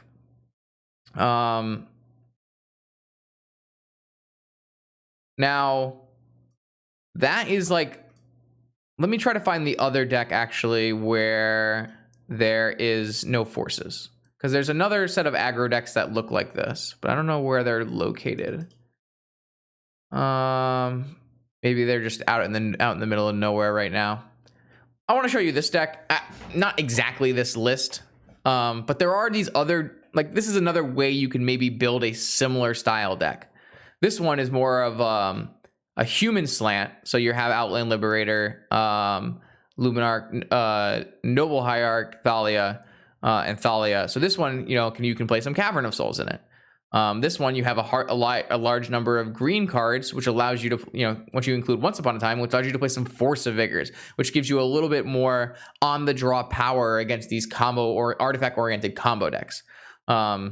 This is like a very interesting take. I wouldn't say this is not a common deck at all, but I just wanted to show you like an example of a deck that plays Cavern and Archon and Thalia, because that is something that intrigues me. I think that is something that could totally work, and I think that this whole playing a bunch of green cards so you can play like Collector Roof and Force of Vigor is definitely an interesting way to take the Hate Bears archetype. Just wanted to show you that before I moved into the aggro decks that are still blue decks. So this is like halfway between an aggro deck, Hate Bears deck, and a blue deck, and this is Bant Archon. I have a couple videos of it on my channel if you want to go watch those. This is a Hate Bears deck in Bant colors that still plays forces. All the forces. So this is a Collector Roof, Lavinia, Archon, Endurance, Oko. Well, I guess Oko is not exactly a Hate Bear, but you have a bunch of creatures. You are an aggro deck. You are a Hate Bears deck. But on top of that, you get to play the broken blue cards. You get to play Ancestral. You get to play Force of Will. You get to play the Delve cards. Or you don't get to play the Delve cards, depending on who you are and how you build it. You play enough green cards where you can actually play Force of Vigor as well. So this deck, while you don't get the cantrip suite of like the 4 preordains that like a typical blue fair deck has, you still end up with the powerful blue cards and the powerful Bant answers, while still playing these really strong hate permanents, Collector Roof, Lavinia, and Archon being, I think, probably the 3 most impactful cards against like the more combo-oriented blue decks in the format. This deck, like I said, it doesn't really have the same cantrip suite as a typical fair blue deck, so you don't really have as much control over your draws, but you have more draws than, say, a mono white deck, because after you deploy your spells, you can cast Dig Through Time or Treasure Cruise, or maybe you Ancestral, or maybe you just needed one more Time Walk to win the game, or well, I don't have any answers to this kind of permanent. Well, now I have an Oko. An Oko can answer everything. This is more of a like I said, it's a blue Hate Bears deck. Now, you can build it a couple different ways. This deck is not played a super large amount, so there's definitely some room to grow. For instance, like Montolio's list plays the 4 Archon, which I like a lot, but opts not to play the Delve spells and instead plays more of the forces, which is a totally reasonable stance you can take. There's some customization here because it is a deck that isn't played a huge amount. Now, say you want to get aggro, but you still want to be a blue deck. We can do that too. I'd be remiss not to put in the blue aggro deck. And let's start with Nathan's list, and then we'll show Isaac's list. When I say blue aggro or blue tempo, that really doesn't confine you to a single list. It's just not a large enough section of the metagame to be defined by a single list right now. There's a lot of different ways people are building them. And they're basically that blue temple style that you would see in Legacy with like a Delver deck. A lot of the times you'll be a Wasteland deck. Maybe it'll be one or two, sometimes 3 colors, but blue-red is the preferred color combination. This is a deck by Nathan that's been seeing a little bit of play recently. You got your Ragavan, your Dreadhorde, which is banned in Legacy, and then trying out the new, I don't even know what set this is from, Lelia, which is a card advantage creature with haste. And then you just back that up with your powerful blue cards, your Flusterstorms, your Ancestral. If you're red, you get to play your Bolts and your Blasts. Sometimes you'll play like the one of Expressive Iteration, and then you're backing it up with your full Xerox suite of Gush, Cruise, Dig, but not Mystic Sanctuary. Instead of playing Mystic Sanctuary, you're playing a Mana Denial. So just a very simple Delver strategy. Deploy your Ragavan, cut your opponent's mana base with Wasteland, and counter their powerful things. That being said, you can build this in a lot of different ways. I showed you earlier one of my lists that was mono blue. This one is blue red. This one says Grixis, but it might just be blue red. It is. It's blue red with Ravenous Trap. This one's got some Dazes in it, Murktide Regents. Like I said, the threat base inside of the Delver style decks is very wide now with the printing of Modern Horizons 2. You can play Dragon Rage Channeler, or you can not. You can play Ragavan. Typically, if you're in red, you would play Ragavan. But if you're not in red, you would not. Maybe you want some Murktides, but how many Murktides can you put in your deck when you have Treasure Cruise and Treasure Cruise and Dig Through Time already in your deck? So there's a lot of variation there in how you want to build this, but the idea is still at its core a blue tempo. Wouldn't really be considered an aggro deck in like Legacy or any other format, but in Vintage, the scale kind of skews. What I would consider an aggro deck in Vintage is a lot of the time not like more of a controlling tempo deck in Legacy, just because of the speed of the format and how people are attacking the format. Like this is a creature-based attacking deck that is using blue spells to keep their Delvers alive, even though there are no Delvers in the deck because Delver is just not a strong enough card to see play in Vintage, maybe not even in Legacy. That being said, like I said, there's no real one way to build this. You have a lot of choice. For example, one of the Zoomers just won a Vintage Challenge last weekend with their Legacy deck. So this is a Ragavan Murktide deck, but it's also an Urza Saga deck somehow. It's a Wasteland Urza Saga blue-red thing with stuff. This one's a little bit less of the aggro side, a little bit more on the controlling side with the Saga and the Retrofitter Foundry and the 4 Expressive Iteration. I wouldn't recommend this one off the top of my head because it's a very untested idea in Vintage. It looks to me to be completely non-functional. Maybe Isaac is just incredibly powerful wizard. I probably will stream this deck on Wednesday for anyone who wants to see this deck be played, which will go up on my YouTube channel at some point. But I don't really know how this spell casts cards, but we'll find out on Wednesday. I just kind of wanted to show you this as another way of showing what you can do within the archetype. You can do lots of crazy things. When you have Ancestral Recall and Force of Will, as long as you have your powerful blue stuff, you can do lots of stuff. And so I'm excited to play this deck because I think it's very much outside of the speed of Vintage. it can be pretty hard to cast Expressive Iteration. Even like, I know that Nathan in this blue-red deck was having a hard time casting their 1 Expressive Iteration, let alone 4. So anyways, I can't really say anything because this is the first time this deck has shown up, but I wanted to showcase this deck as a way to show you that your blue-red, your blue tempo, your blue aggro deck can be built in a lot of different ways. And that leaves us with one last major archetype.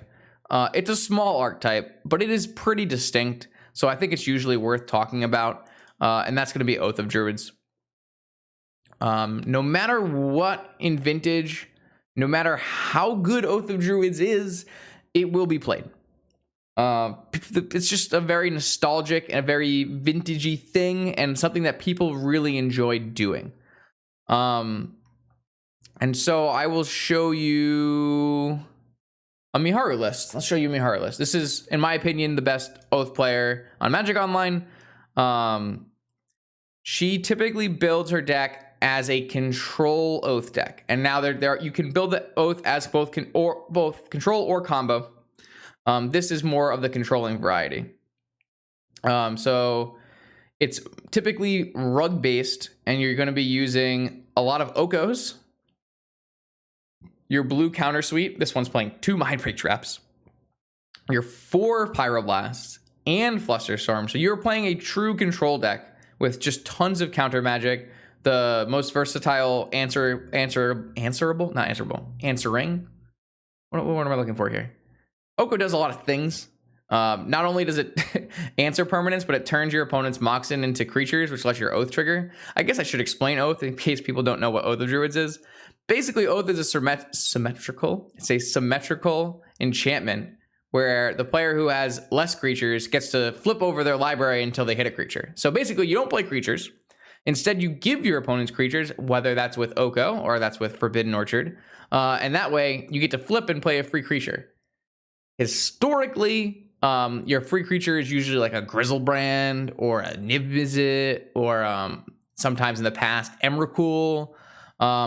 Currently in Miharu's deck, she is playing Archon of Cruelty, which is another Modern Horizons 2 card. And there's a couple of reasons for it. It does a lot of the very things that control wants. It answers something from the opponent's side of the field. It makes them lose their hand. You stabilize by gaining life and drawing cards. It's a pretty fast clock. One of the main things is it's not a legendary permanent, so it can't be bounced by Karakas. One of the other things is that Grizzlebrand has a problem with the amount of Hold Breachers that are currently being played.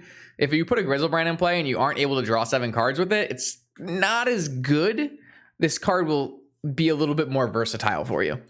I've played with the Archon, and I've tried playing with the Grizzlebrand and the Niv-Mizzet, and I think both work. It's just more of a metagame call than anything else.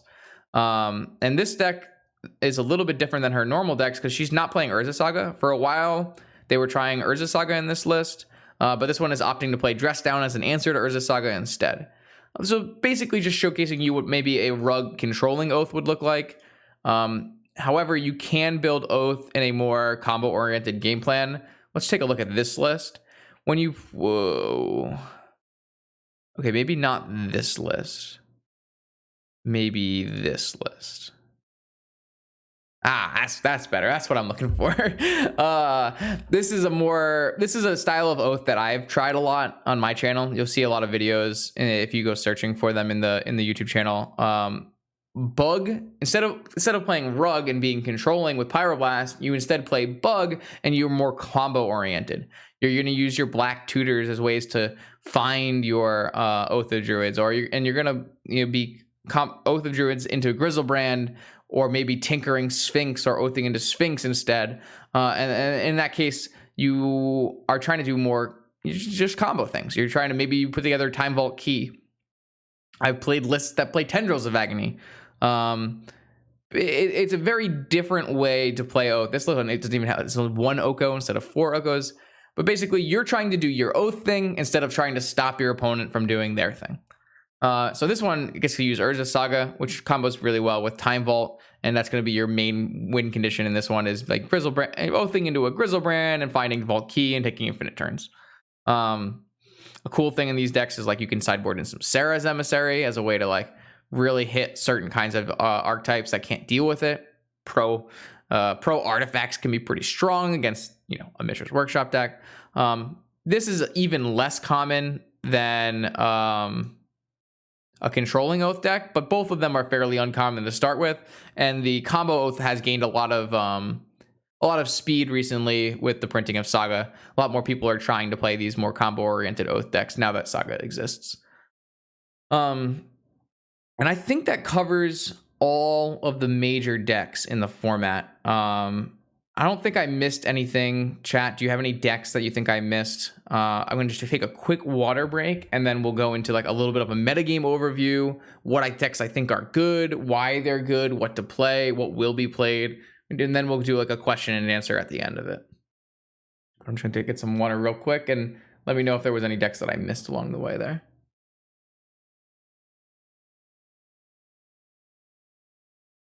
I don't think so.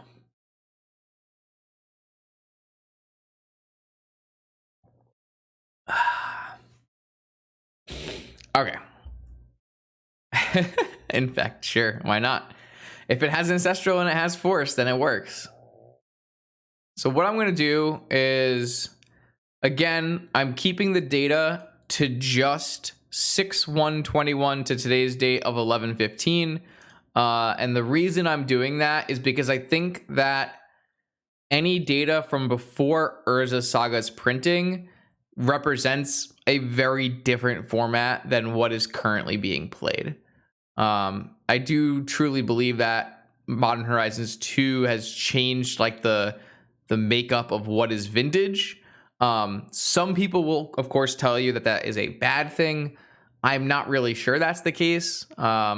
It still seems like a pretty open format to me and a very compatible card, but both sides will definitely agree that vintage is very different now that Modern Horizons 2 came out.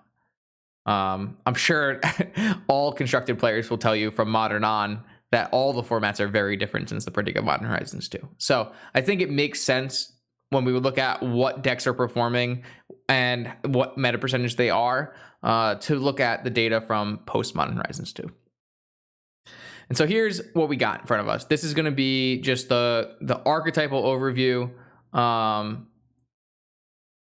It can be a little misleading because how the Tinker decks are all separated. So I think the first thing to really look at is the fact that Blue Tinker is the most played style of deck in Vintage. You are like the single most likely archetype you will face is a Blue Tinker combo deck.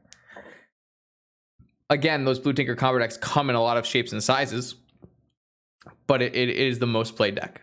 But that's not to say that it's like an overwhelming amount of the format, like very similar numbers of Deathrite and Shops, and then you start to fall off when you think of Bazaar, other combo, and the other blue decks. When you look at it specifically at the highest level, you can see here that Blue Tinker decks are both the most played and the highest performing. Over time, if that continues to be true, then maybe something has to be done. But for now, you need to be aware that you are most likely to play a Tinker deck, and it's most likely to be the best performing deck. That's just how it is. It's a relatively new phenomenon because I think if you were to go pre-Urza Saga's printing, you would not see Tinker with the same numbers. Though I guess we can test that theory. 1, 21, 2, 6. Let's do 5, 30, 21. 49.2%. So, yeah, basically what I was saying, where Saga it changed things.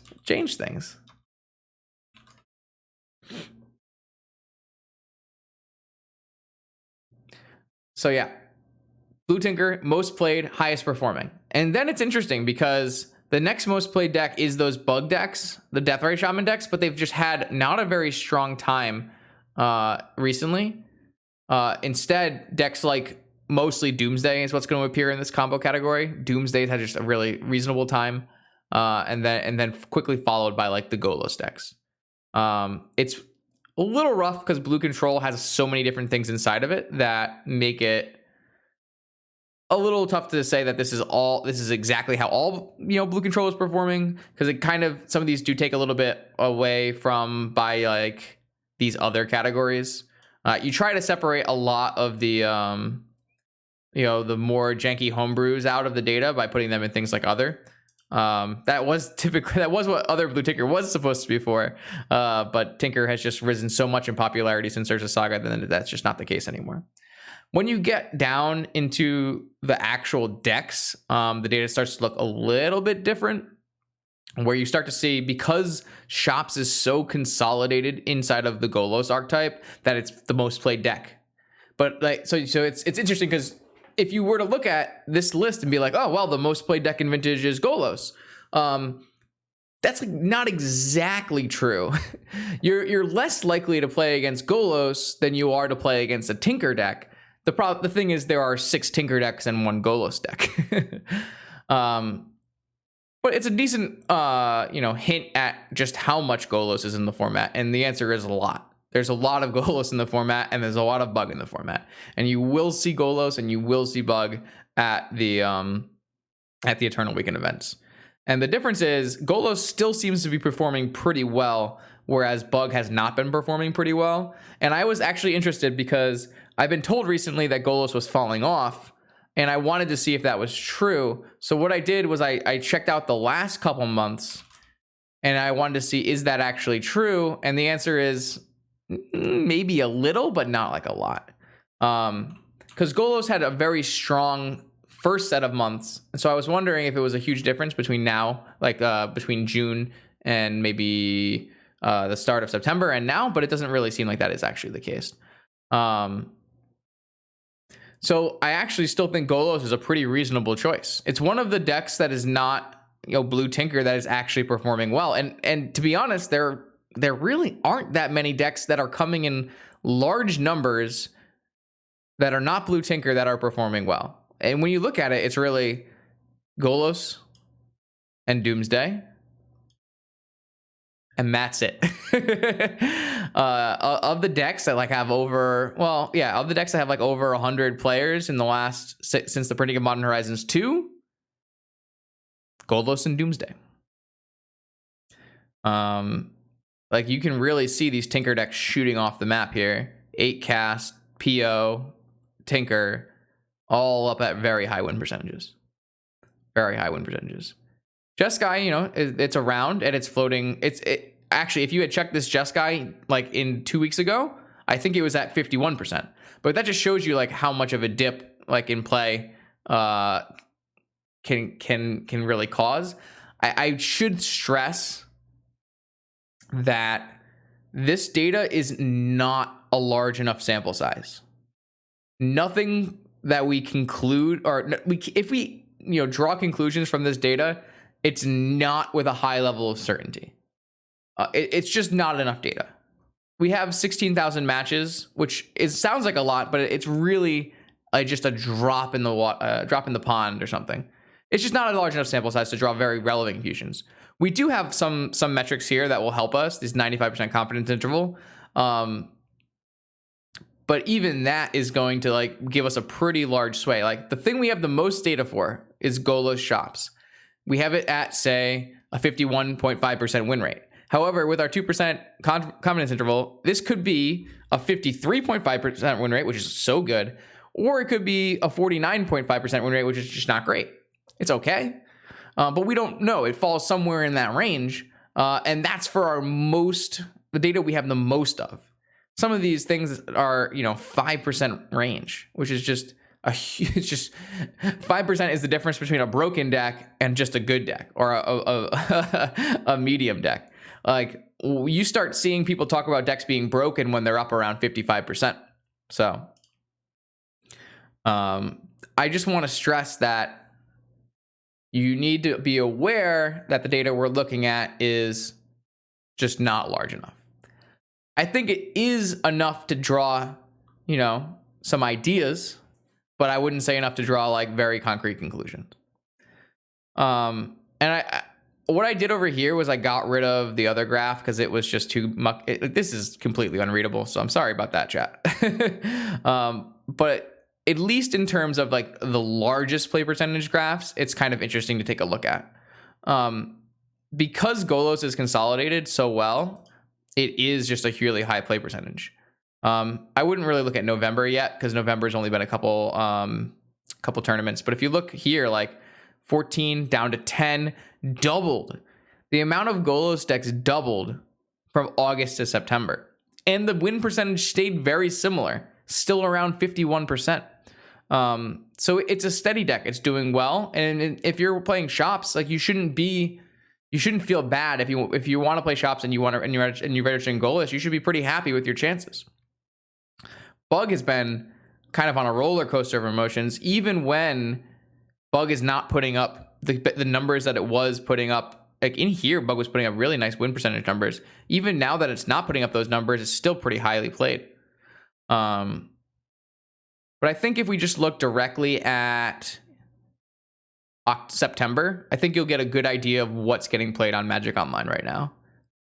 A lot of Golos, a lot of Bug. What the hell is this? This is some Jeskai. And then other blue Tinker. And Jesus, this is impossible to read. 4-color walkers. 4-color walkers. Then you have 8 cast. Doomsday. Dredge. If you were to add your PO at 3.5, add your Tinker, so now you have 10, and then add your 8 cast, 6, you actually end up here, which is another thing to keep in mind. So you have, in September, your Tinker decks are actually your 3rd most played decks. So I told you, hey, your most played decks is your Tinker decks. Well, that's in the course of 6 months. In the course of just September, your Tinker decks was your 3rd most played. You actually did have your Prison deck, your Workshop decks being the most played, your Bug decks being the 2nd most played, and then your Tinker decks being the 3rd most played. So there's like a lot of things, little things to dig into. Again, it gets a little dicey just because of how little data is in a month. If we go and look at October, you're only seeing like 2,700 matches, which is, again, fairly small. But yeah, those are the big ones in my mind. The 3 most likely decks you're going to see in Vintage Eternal Weekend: Golos shops, Bug, and a style of Tinker. Any Tinker deck. Those are the 3 big ones. They're not 3 strongest, because I really don't feel that Bug is like one of the strongest decks, but those are the ones you're more likely to face. And something that you need to consider when you're building a deck to beat a metagame is you don't actually want to build your deck to beat the strongest deck. You want to build your deck to beat the most played deck. And so if it continues this way and Golos is the most played deck, you might want to have a good matchup against Golos. I am not an oracle. I will not say that I can predict exactly what the metagame in Eternal Weekend is. There's a lot of factors. Eternal Weekend brings in a lot of players who don't typically play on Magic Online, and you're going to bring in a lot of people who have deck tendencies that correlate with their play experience in other formats if they're a first-time Vintage players, their play experience in Vintage if they're a paper player, and you end up, with a tournament that is 5 times larger than your typical Magic Online tournament for Vintage, and you're going to have a bunch of people playing what they want to play. You're going to have people playing their 2-card Monties, even though it doesn't show up on Magic Online anymore. You're going to have people playing Merfolk, more people playing Oath. These things just end up happening when you start making a tournament larger. You see it all the time, and especially in like big modern tournaments. So it's tough to predict what the Eternal Weekend metagame is going to look like. You could say go back in time, and we have spreadsheets from last Eternal Weekend. You could look at how the Eternal Weekend metagame compared to the Magic Online Challenge metagame. I'm not going to do that right now. That would take a lot of extra work that we don't have in front of us. But those resources are out there, and And you could take a look and see what was different. I think I ended up being kind of surprised on how similar it was, but I'm not sure the factors that go into that. Is it like, hey, these people are looking at like if you're coming into Magic Online and you're like, what do I play? Say you see this video and then you get all the information, but maybe you don't see this video, you see just this page, which I have to give MTG Goldfish a lot of credit for, especially Volrath and the crew over there. This page just got reorganized to actually meet the same sub-archetypes as I collect. So you get to see a lot of the similar names and naming conventions, and you're actually going to see like a lot of the similar things. Like you can see lists from I don't know if 90 days works. Maybe we'll just keep it at 30 days. You see that, look at that. It's very similar to what I was saying. The blue Tinker decks are a high play percentage. The Prison Shops decks are a high play percentage. All three of your Tinker decks, and here's your Jeskai and your Bug and your Doomsday, which all vibes with what I'm saying. The thing you have to keep in mind when you see this page is that this page is only representative of the top 32 decks in any given tournament. So this data is missing 32 through 50, 33 through 50. And that can really skew metagame percentages, which is why when you look at metagame percentages, actually this is like a really nice place to be, because although win percentages have some level of confidence interval, the metagame percentages and the amount played, that's all true. That's all. You don't have to worry about there being lack of data for that one. So in terms of like what people are playing, which again, if you're metagaming against what people are playing, then that's what you want to be doing. You don't want to be metagaming against what's good, unless you feel that people are going to identify what's good and play it more. So I rambled a lot, but what's the final verdict? Well, in the end, I think the decks are all strong enough that you should play your preferred style. And that's what I normally tell people. If you want to play shops, you can absolutely play shops. If you want to play Bazaar, like this Dredge number looks a little daunting, but you have to realize in the last 4 tournaments, there have been 5 Dredge decks in the top 8. It's won a bunch of tournaments recently. The metagame is constantly shifting, and the decks are all at a power level that you can win with them, especially if you feel comfortable with them. So if I had to guess, I still would think you would probably want to play Dredge out of the 3. However, personally, like if I was going to go with my personal like tendencies and how I like to play Magic, I would probably play Squee, just because it's more my style, even though it might have a worse win percentage. I really don't think it's a bad call for someone to play Jeskai. You just need to be aware of the metagame constraints in terms of Urza Saga, and build your deck in a way where your Jeskai can combat Urza Saga meaningfully. It's hard to do because you don't get Wasteland and you don't get Vigor, which are the best answers. But there are answers. You can play the Alpine Moons. You can play the Wear Tears. Maybe you want to attack enchantments. There are answers, and you just need to be aware.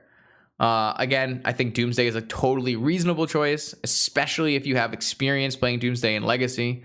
Doomsday's super, super good deck. It's not putting up like killer numbers, but it's putting up good numbers. If you had to play a fair mid-range deck, I would definitely recommend playing Bug over anything else. I just think Bug is the most well-rounded and the easiest to jump into compared to the things like the 4-color Deathrite decks. And even like I said, I wouldn't recommend you played mono white, but if you really want to play mono white, you can play mono white and you can have a chance of winning. Grim is putting up top 8s every week with mono white, so it's totally fine. I think I would lean more towards something like a Bant Archon, where you have access to forces. But again, I'm gonna just keep stressing it. I do think that most of the things here that are major players, the high play deck lists, are powerful enough to win. An Oath deck can totally win Eternal Weekend.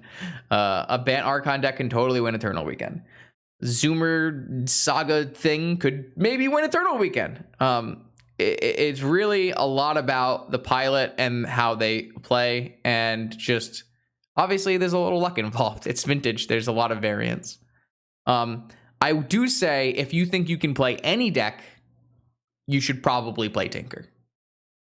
These numbers are quite out of the ordinary in terms of what I've seen collecting vintage data over the past 2 years, which is how long we've been doing this now. It is very seldom you'll see this kind of numbers, because we've had some very healthy vintage metagames, barring the whole Luris thing. We're not going to get into that. Barring the whole Luris thing, over the past couple of years, vintage has been extremely diverse and extremely healthy. And so I haven't seen numbers that are like this in a while. These are starting to be like, hey, just how good is Tinker? I don't think it's there yet, but it's something that we probably will start asking. And so I think, again, there's a lot of play styles within Tinker that can let you express your skill set in vintage. Whether you want to be a more controlling, more precision-oriented Tinker deck, or you want to be an all-in, more high. All-in, not the greatest word, but like more high power, more velocity, 8-cast style Tinker, or somewhere in between with PO. All of those are acceptable, and obviously all of those are very strong. Should you play Urza's Saga? Probably. It certainly seems like the best decks in the format are Urza's Saga decks with blue or Urza's Saga decks without blue.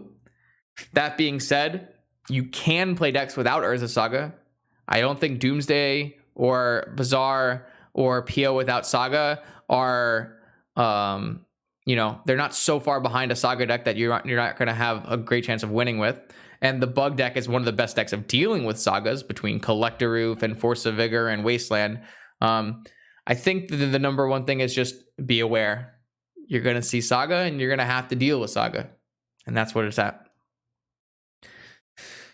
What am I going to play? I'm probably going to play PO to the surprise of absolutely no one. Though I think it's very likely that my first PO deck will be without Saga.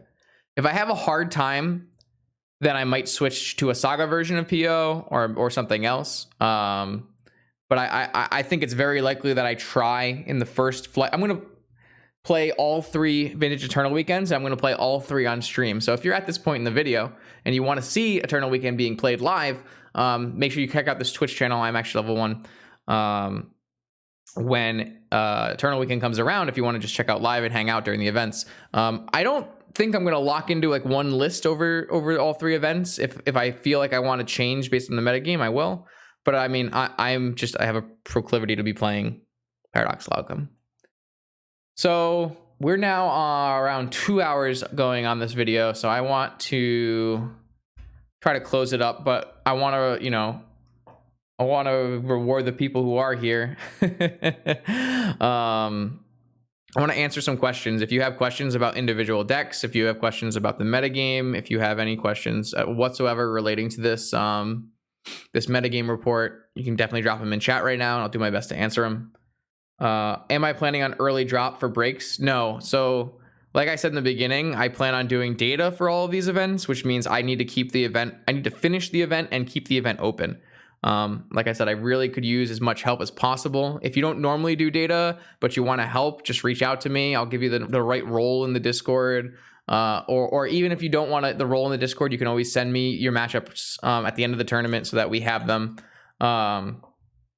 And any help towards getting the data for Eternal Weekend will be so fantastic, because the amount of data, the sheer amount of data we collected last year between the 250, the 300, and the 400 person vintage events was mind-blowing compared to what we collect, weekly with our 50 people challenges. So I really want to make sure that at the end of the day, we get all of the data. So any help that we can get in that field, that would be just great. Raphael asks, is there an updated Tinker player ranking? No, there is not. A lot of the people are trying a lot of different things now. A lot of the PO players are playing Tinker. I know Brian and the other Justin are both on Tinker decks now. They're not on PO decks. So there's a lot of variety happening in the world of Tinker the Gathering. Not seeing any other questions. Anyone have any other questions about decks? metagames, lists, cards. No worries if you don't. Better for me. But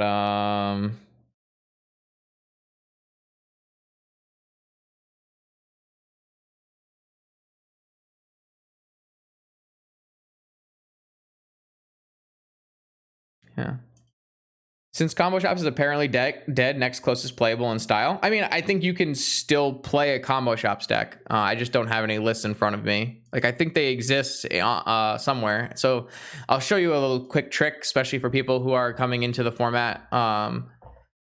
MTG Goldfish is great, and its search feature is great. So what you can do is you can go to search. You can say vintage. You can say Mishra's Workshop.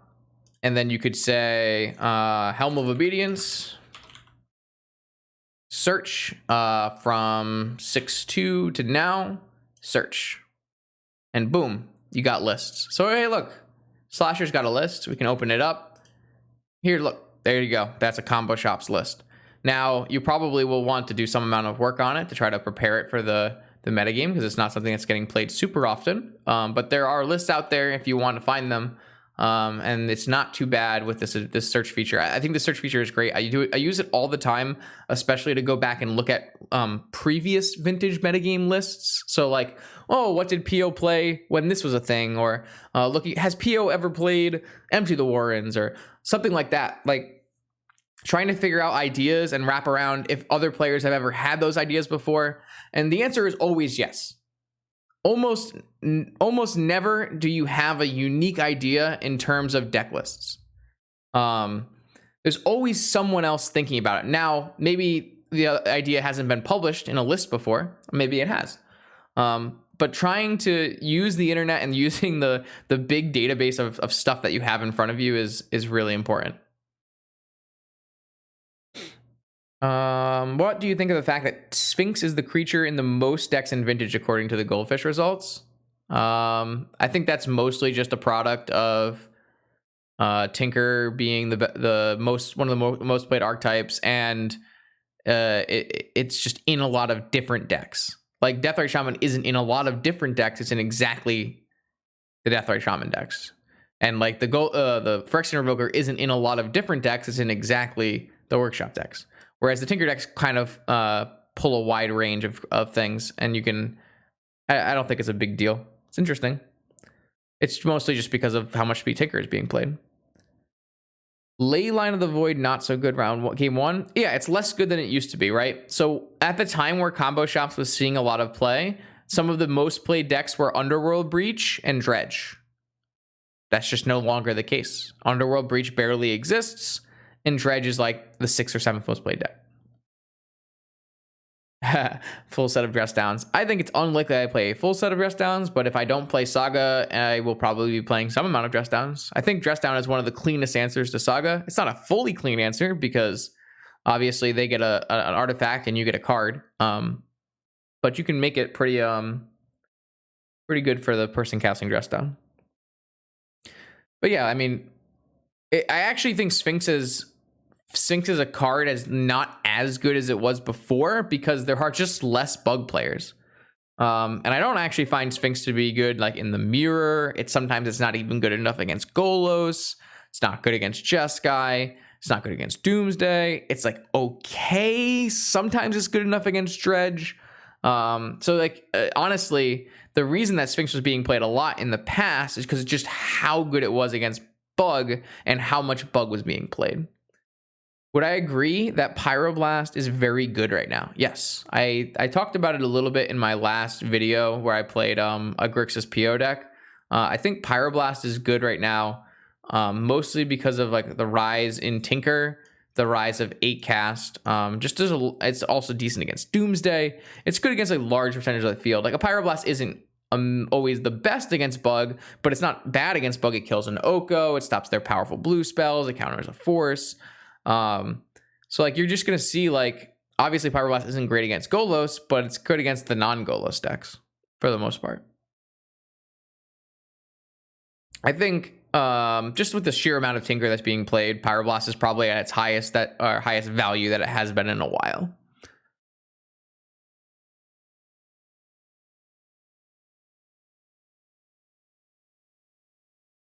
Yeah.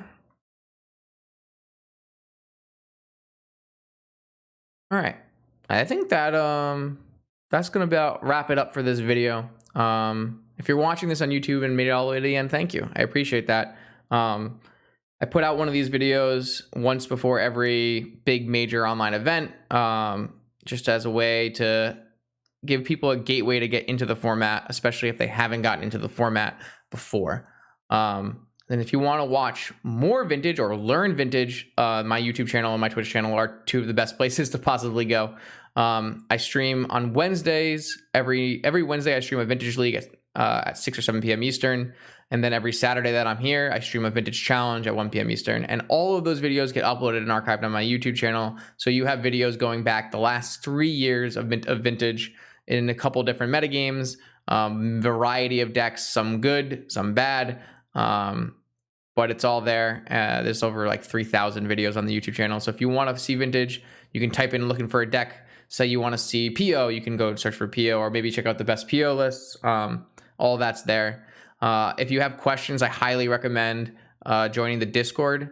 I will put a link in the description of the YouTube video for the Discord. There's also, you can always find the link in my Twitch chat by typing !Discord.